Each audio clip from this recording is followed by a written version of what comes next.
धाकड़ खबर, बेखौफसुमा बेबाक अंदाज। धाकड़ खबर के न्यूज रूम से मैं आपके साथ हूं अकरम रईस खान। कोर्ट संबंधित खबरों का ताजा बुलेटिन लेकर एक बार फिर से आपके सामने हाजिर हो गया हूं। आज के बुलेटिन में 9 अहम खबरें जिनसे आपको रूबरू कराने जा रहा हूं।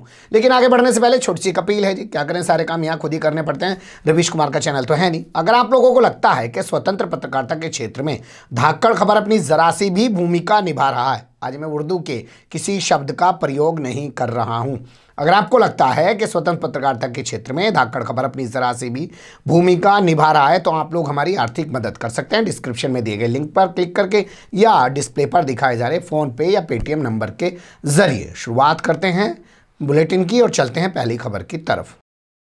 पहली खबर हमारे पास दिल्ली हाई कोर्ट से आ रही है, लेकिन हमारे पास इसमें जस्टिस का नाम नहीं। इंडियन एक्सप्रेस में खबर छपी है, उसके मुताबिक ये खबर हम आपके सामने रख रहे हैं और इसलिए मैंने इस खबर को टॉप पे रखा है। काफ़ी महत्वपूर्ण खबर है, मुझे लगता है आपको इसको नोट करके रखना चाहिए, क्योंकि कोर्ट ने जो कहा है वो बहुत ही महत्वपूर्ण शब्द हैं। क्या कहा है कोर्ट ने वो देख लीजिए। आरोपी को यानी कि मुलजिम को सिर्फ सजा दे देना, आरोपी को यानी कि मुलजिम को सिर्फ सजा दे देना यानी कि दंडित कर देना पर्याप्त नहीं है, पीड़ित को मुआवजा भी दिया जाना चाहिए। जी हां, आजकल आपने देखा होगा अदालतों का एक ट्रेंड बन गया है कि फला को फांसी दे दी, फला को ये उम्र कैद की सजा दे दी, लेकिन पीड़ित को क्या मिला?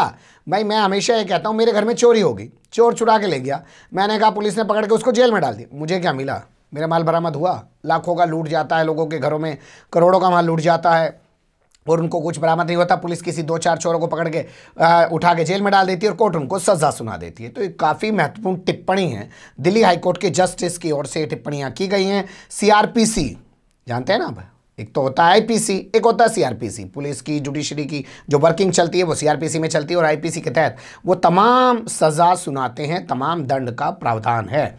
सीआरपीसी 357 के तहत अदालतों के पास अधिकार है कि वो पीड़ित को मुआवजा दिलवा सकती हैं, लेकिन अदालतें ऐसा नहीं करती हैं। अदालत को इस बारे में सजग होने की ज़्यादा ज़रूरत है, ताकि सिर्फ आरोपी को सजा दिलाने पर ही ध्यान केंद्रित न रखें, पीड़ित को मुआवजा दिलाने पर यानी कि उनके पुनर्वास करने पर और उसको दोबारा जीवन जीने योग्य बनाने पर भी अदालतों को काम करना चाहिए।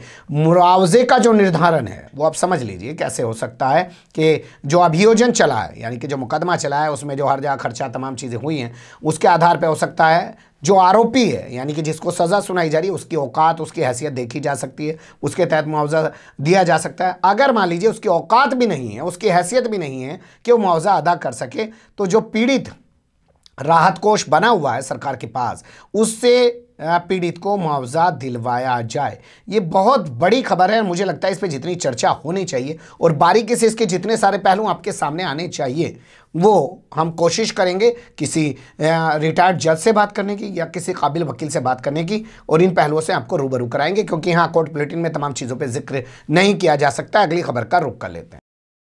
लालू प्रसाद यादव को जानते ही होंगे, उनकी मुसीबतें कम होने का नाम नहीं ले रही है। उनके खिलाफ रांची हाई कोर्ट के अंदर एक पेटिशन यानी कि याचिका दाखिल कर दी गई है, जिसके बाद हाई कोर्ट ने पूछ लिया है झारखंड सरकार से, भाई ये बताओ लालू को आखिर कैसे बंगले में रखा गया, कैसे लालू के पास फोन पहुंचा, इस बात का जवाब दे झारखंड सरकार। बता दें आपको, भाजपा विधायक लल्लन पासवान ने लालू प्रसाद यादव से हुई बातचीत का एक ऑडियो वायरल करते हुए दावा किया कि लालू प्रसाद यादव ने उन्हें कहा कि विधानसभा अध्यक्ष का जो चुनाव हो रहा है, विधानसभा अध्यक्ष पद का जो चुनाव हो रहा है उससे गायब हो जाओ। इन्होंने गायब होने से इनकार कर दिया। वो ऑडियो वायरल होने के बाद लालू की मुसीबतें खड़ी हो गई। उनको फ़ौरन वहाँ से हटाकर, जो बंगले में थे, इलाज चल रहा था उनका रिम्स में, वहाँ से उनको हटा के पेइंग वार्ड में रख दिया गया।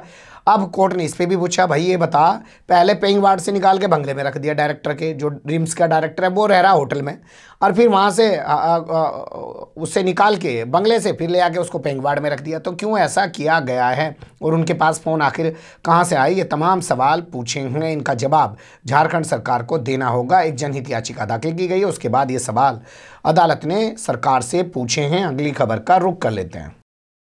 आजकल मुसलमानों को चुन चुन के निशाना बनाया जा रहा है। चुन चुन के कैसे निशाना बनाया जा रहा है साहब? मुसलमानों में हलाला होता है, मुसलमानों में ट्रिपल तलाक होता है, और मुसलमानों की जो लड़कियां हैं ना साहब, ये तो 16 साल में जवान हो जाती हैं, जबकि हमारा संविधान कहता है लड़की 18 साल में जवान होती है और लड़का 21 साल में। अब से पहले संविधान ने कभी नहीं कहा कि लड़का हिंदू या मुस्लिम, ठीक है ना, बालिग की बात कही, लड़की 18 की, लड़का 21 का, दोनों बालिग हो जाएंगे। लेकिन यहाँ क्या कहा जा रहा है? यहाँ कहा जा रहा है कि साहब मुस्लिम लड़की तो 16 साल में ही जवान हो जा जी। पिटीशन ऐसी सुप्रीम कोर्ट में विचाराधीन है, उसका भी निर्णय आना बाकी है। अब इस मामले में नया अपडेट आ गया साहब। मुसलमानों के 4 शादी करने पर यानी कि 4 विवाह करने पर रोक लगाई जानी चाहिए, ये असंवैधानिक है। आर्टिकल 14 जो समानता का अधिकार देता है साहब, और तो शादी 4 शादियां कर नहीं रहे, मुसलमान 4 शादियां कर रहे हैं, तो इनको भी 4 शादी करने का अधिकार नहीं मिलना चाहिए। एडवोकेट विष्णु शंकर जैन के जरिए हिमाचल प्रदेश की, बिहार की और यूपी की कुछ गैर मुस्लिम यानी कि हिंदू महिलाओं ने ये पिटीशन सुप्रीम कोर्ट में दाखिल की है और दलील जो दी है, कहा है कि यूएनओ के जो नियम हैं साहब वो भी इसकी इजाज़त नहीं देते हैं कि एक से ज़्यादा शादी की है। और इंडिया में जो आईपीसी लागू है उसका 494 यानी कि आईपीसी का 494 एक से ज़्यादा शादी करने को जो है वो भी गलत मानता है। हिंदू, ईसाई और पारसी कानून जो हैं उनके तहत एक ही शादी कर सकते हैं, लेकिन मुसलमान जो है उनका मुस्लिम पर्सनल लॉ एक्ट 1937 का जो बना हुआ है उसका सेक्शन 2 जो है उसके तहत वो एक से ज़्यादा शादी कर सकते हैं। भाई 42 साल की उम्र तो हम भी लिए बैठे अपने पूरे ख़ानदान में, अपने पूरे गांव के अंदर हमने तो देखी ना एक से ज़्यादा शादी। हाँ, किसी की घरवाली मर गई हो या किसी के साथ चली गई हो, कुछ और बात होगी हो, राट दंगा हो गया हो, तलाक पलाक हो गया हो, तब तो दूसरी शादी कर ले। एक तो झिलना रही, 4 कहाँ से करें, पर मामले को उठा के ले जाया गया।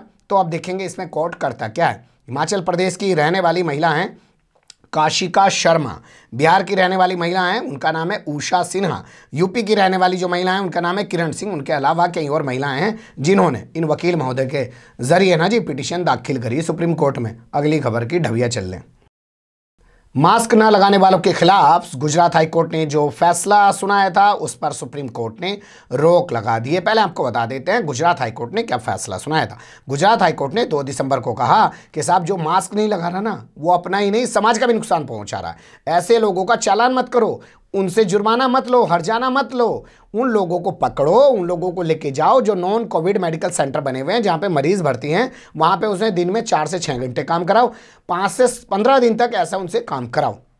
और इसके लिए सरकार बाकायदा प्रावधान बनाए, बाकायदा इसका प्रचार प्रसार करे, मीडिया के जरिए इसका प्रचार प्रसार करे। सरकार पहुंच गई सुप्रीम कोर्ट, कहने लगे जी हमारे तो बस की ना, ये तो मुमकिन भी ना हो सकता जी, किस किस को ले आके हम कहाँ कहाँ रखेंगे, कैसे कैसे रखेंगे, ये तो हमारे बस की है नहीं और हमारे बस की ऐसा कोई जुगाड़ है नहीं। तो इस पर जस्टिस अशोक भूषण की बेंच सुप्रीम कोर्ट में बैठी, 3 सदस्यों की बेंच थी और उन्होंने कहा बिल्कुल सही कह रहे हैं आप, ऐसा नहीं हो पाएगा। और अदालत ने जो ये फैसला दिया है ये अपने नियमों के बाहर जाकर दिया है, उसके पास ऐसा कोई अधिकार नहीं है कि वो इस तरीके का फैसला दे सके। तो ये कहते हुए गुजरात हाईकोर्ट के फैसले पर सुप्रीम कोर्ट ने रोक लगा दी।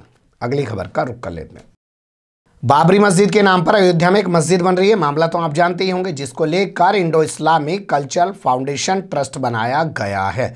उस ट्रस्ट में प्रदेश सरकार का यानी कि राज्य सरकार का, केंद्र सरकार का यानी कि सेंट्रल गवर्नमेंट का एक एक नुमाइंदा होना चाहिए साहब, एक एक जनप्रतिनिधि होना चाहिए, वरना इस मस्जिद के निर्माण के नाम पर जो पैसा इकट्ठा करा जाएगा ना जी उसमें गड़बड़ हो जाएगी। और पीसों का हिसाब कैसे रखा जाएगा? पीसों का हिसाब तो तभी रखा जा सके जब जा प्रदेश सरकार का कोई नुमाइंदा हो, जब जा केंद्र सरकार का कोई नुमाइंदा हो। और ये देख लो जी, राम मंदिर जो बन रहा उसका जो ट्रस्ट है उसमें भी तो सरकार के नुमाइंदे हैं, तो मस्जिद जो बन रही है उस पर सरकार के नुमाइंदे क्यों नहीं है? ये मांग करते हुए 2 पिटीशन सुप्रीम कोर्ट लेकर 2 वकील पहुंच गए थे जी। सुप्रीम कोर्ट ने कहा भैया इसको खारिज करते हैं, अपने घर जाओ, जो सरकार ने ट्रस्ट बनाया है राम मंदिर निर्माण के लिए उसमें प्रावधान किया है कि भैया प्रदेश सरकार का, केंद्र सरकार का रह सकता है, इनका जो ट्रस्ट बन रहा है मस्जिद निर्माण के लिए उसमें ऐसा कोई प्रावधान ही नहीं है। अब प्रावधान नहीं है तो ज़बरदस्ती थोड़ी किसी के ट्रस्ट में जाके घुस जाओगे, अपनी पिटीशन पकड़ो और अपने घर को जाओ। ये कहते हुए जस्टिस RF नरीमन की अध्यक्षता वाली बेंच ने इस पिटीशन को खारिज कर दिया। अगली खबर की तरफ चलते हैं।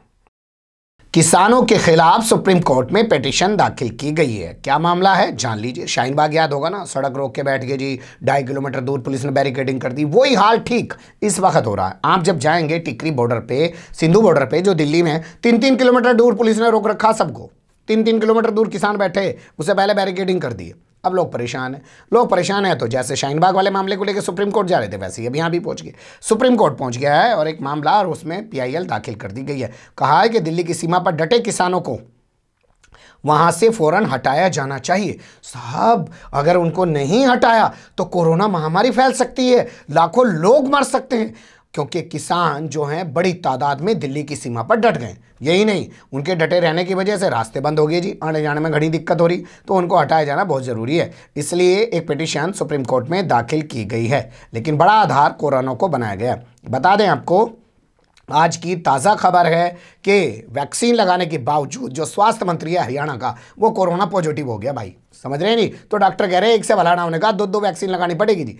और उससे बड़ी खबर जो है वो ये है कि सोनीपत का जो डीएम है ना जी, वो कह रहा है जितने किसान वहाँ बॉर्डर पर टिके हुए, इधर सिंधु बॉर्डर पे टिके हुए, सबका कोरोना टेस्ट करावेंगे जी। कोरोना टेस्ट कराने के बाद फिर एक रिपोर्ट दिखावेंगे जी कि इतने लोगों को तो यहाँ कोरोना हो गया, फिर सबको उठा उठा के क्वारंटीन करेंगे, क्योंकि मामला तो सरकार से पट नहीं रहा है। 5वें दौर की बातचीत हो चुकी है, सरकार की भाषा में बात करें, और जब से दिल्ली के मोर्चे पर किसान डटे हैं तब से 3रे दौर की बातचीत हो चुकी है। निकल कुछ अभी रहा नहीं है। अगली खबर का रुख कर लेते हैं। फांसी की सजा को उम्र कैद में बदलने के मामले में क्यों नहीं की जा रही है कार्रवाई?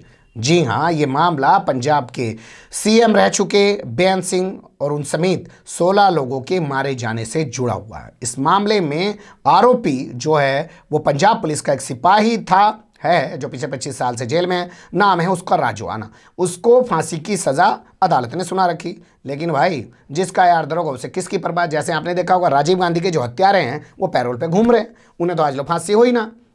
अब अफजल गुरु थोड़ी है कि फांसी चढ़ा देंगे, समझ रहे हैं ना? उनके पास पॉलिटिकल पावर मजबूत है, तो वहाँ पे तमिलनाडु में विधानसभा में प्रस्ताव पास करके उनकी फांसी पे रोक लगा दी। और वैसे भी जो गांधी परिवार है, इन्होंने खुद ही कह दिया भैया हम नहीं चाहते इन्हें फांसी दे, हम तो चाह रहे इन्हें छोड़ दो, इन्होंने जो किया इन्हें ऊपर वाला देखेगा। अब ऐसे ही राजौआना वाले मामले में पंजाब में सिखों के पास एक पॉलिटिकल पावर है, वो जो है नहीं होने देता है राजौआना को फांसी, वो मामला अटका हुआ है। अब इस मामले में जो फांसी की सज़ा है वो उम्र कैद में तब्दील होनी है, और उसकी जो सिफारिश है वो गृह मंत्रालय करेगा राष्ट्रपति को, लेकिन गृह मंत्रालय राष्ट्रपति को कर ही नहीं रहा। अब इसको लेके एक पिटीशन सुप्रीम कोर्ट में दाखिल की गई है। सुप्रीम कोर्ट ने कहा भैया गृह मंत्रालय 2 हफ्ते में आके बता कि इस पिटीशन को आगे क्यों नहीं भेज रहा, इस अर्जी को, इस अपील को आगे क्यों नहीं भेज रहा राष्ट्रपति के पास, क्यों पेंडिंग डाल रखी तूने। तो इस पे 2 हफ्ते बाद जब सुनवाई होगी हमारे सामने आएगा, हम भी आपके सामने लाने की कोशिश करेंगे। अगली खबर का रुख कर लेते हैं, बड़ी दिलचस्प खबर है। मैं हमेशा कहता था जब अखबारों में काम करता था, मैंने कहा यार ये पुलिस सट्टा खिलवाती है, उसको भी कमाना होता है, या कुछ लोग सट्टा खेलते हैं, पुलिस उनसे कहते हैं भाई खेल लो, हमें भी कुछ दे दो, धंधा चलता है, तो सारा ब्लैक मनी होता है, बड़े बड़े सट्टा किंग माने जाते हैं। इसको लीगलाइज क्यों नहीं कर देते जी? भाई इसको लीगलाइज कर दो, इस पर टैक्स लगाओ। दुनिया में जैसे कैसीनो है, बड़ा फला मुल्कों के अंदर लोग जाते हैं, वहाँ पे जुआ खेलते हैं, सट्टा खेलते हैं, तो ऐसे ही हो जाए, आमदनी तो होगी। कम से कम किसानों पे जो टैक्स लगाने की पिछले दरवाजे से कोशिश कर रही है सरकार, कारपोरेट को ज़मीन दे के, कि कारपोरेट को ज़मीन दे देंगे और फिर किसानों पर टैक्स लगा देंगे, और बाद में किसान से कहेंगे भाई तू घना है, तू घना वो बन रहा, जब वो कारपोरेट वाला तेरी ज़मीन पे खेती करके टैक्स दे रहा, तू क्यों नहीं देता? क्योंकि बता दें आपको, आज तक काश्तकारी जो है, यानी खेती किसानी जो है, ये टैक्स के दायरे में नहीं आती। ये इस तरीके से ये सब करने की कोशिश की जाए, तो भैया इस पर लगा दो ना। करोड़ों अरबों का सट्टा रोज़ खेला जा रहा, कितने अरबों खरबों का टैक्स मिलेगा रोजाना, सोचिएगा। क्योंकि दारू वाले कभी पूछते हैं एमआरपी से ज़्यादा क्यों दे रहे हो, ठेके पे एमआरपी से ज़्यादा बिक्री। कभी कोई शिकायत करता हो, किसी पत्रकार के पास जाता हो, जी खबर छाप दो, ऐसे इसमें है। ये खबर उसी से जुड़ी हुई है। लॉटरी, जुआ और शर्त पर गलत नहीं है जीएसटी जो है लगाया जाना, ये सुप्रीम कोर्ट ने कहा है। सुप्रीम कोर्ट ने अपने एक बड़े फैसले में ये साफ कर दिया कि लॉटरी, जुआ और शर्त पर लगाया गया जीएसटी गलत नहीं है, ये संविधान के तहत बिल्कुल सही है, और ये समानता के अधिकार को का कोई उल्लंघन नहीं करता है, और ना ही इससे कोई प्रतिकूल भेदभाव करता है, ये भी बताया। जस्टिस अशोक भूषण की अध्यक्षता वाली बेंच ने ये आदेश स्किड लूडो, जानते होंगे आप, कंपनी आजकल सभी लोग लूडो खेल रहे हैं, लूडो खेलते खेलते मियाँ बीवी में झगड़ा हो जा और फिर तलाक हो जा, वो हार गया तो पत्नी हार जा तभी तलाक हो जा, तो वो कंपनी पहुंची थी और उसने कहा साहब हमारे ऊपर सरकार जीएसटी लगा रही, इसे हटवाओ जी, ये तो गलत है, ये तो खेल है, इस पर जीएसटी थोड़ी होना चाहिए। लेकिन कोर्ट ने कहा भैया जीएसटी देना पड़ेगा। अगली खबर का रुख कर लेते हैं।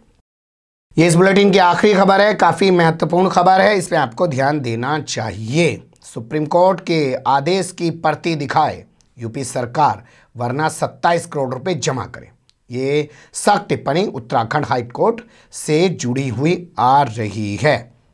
रोडवेज कर्मचारी यूनियन है, वो पिटीशन लेकर पहुंची हाई कोर्ट। उसने कहा माई बाप, हमारे भत्ते पत्ते, हमारी तनख्वाह, तमाम चीज़ें रुकी पड़ी, 27 करोड़ है। तो कोर्ट ने आदेश दे दिया। कोर्ट ने जब आदेश दे दिया और अगली तारीख 22 दिसंबर लगा दी। तो इसी बीच में जो है प्रदेश सरकार यानी कि यूपी सरकार के लोग पहुंचे गए जी हम तो सुप्रीम कोर्ट पहुंच गए जी, सुप्रीम कोर्ट में डाल दिया जी हमने तो सारे आदेश के खिलाफ। तो कोर्ट ने कहा भैया या तो सुप्रीम कोर्ट के आदेश की कॉपी दिखा दे, तूने वहाँ डाल दिया, नहीं तो 22 दिसंबर को अगली सुनवाई है, 21 दिसंबर को 27 करोड़ रुपये की पेमेंट करनी पड़ेगी। ये सीधा सीधा सा मान ले। तो ये बड़ी सख्त खबर आ रही है उत्तराखंड हाई कोर्ट से जुड़ी हुई। देखेंगे 22 दिसंबर को इसमें होता क्या है। वैसे अभी अपनी जान बचाने के लिए जो सरकार के नुमाइंदे उन्होंने कहा जी हम पहली किस्त के तौर पर 5 करोड़ रुपए की व्यवस्था कर चुके हैं, उसमें से 1 करोड़ की पेमेंट बहुत जल्द करने जा रहे हैं। कह देंगे जाके जी 27 करोड़ का तो इंतजाम हुआ ना जी, एकदम 5 करोड़ हमने कर दिया, 5 करोड़ में से 1 करोड़ बांट दिया, धीरे धीरे करके बांट देंगे, थोड़ा हमें व्यवस्था बनाने में वक्त लग रहा है। देखेंगे लेकिन कि 22 दिसंबर को होता क्या है। बने रहेगा धाकड़ खबर के साथ। फिलहाल कमेंट्स के रूप में आप लोग अपनी राय दे सकते हैं, खबर को लाइक कर सकते हैं, चैनल को सब्सक्राइब कर सकते हैं और ज़्यादा से ज़्यादा हमारी खबरों को शेयर कर सकते हैं। फिर ऐसे ही किसी सुलगते हुए या उलझते मुद्दे लेकर मैं आपके सामने हूँगा हाजिर। फिलहाल अभी मुझे दें इजाज़त।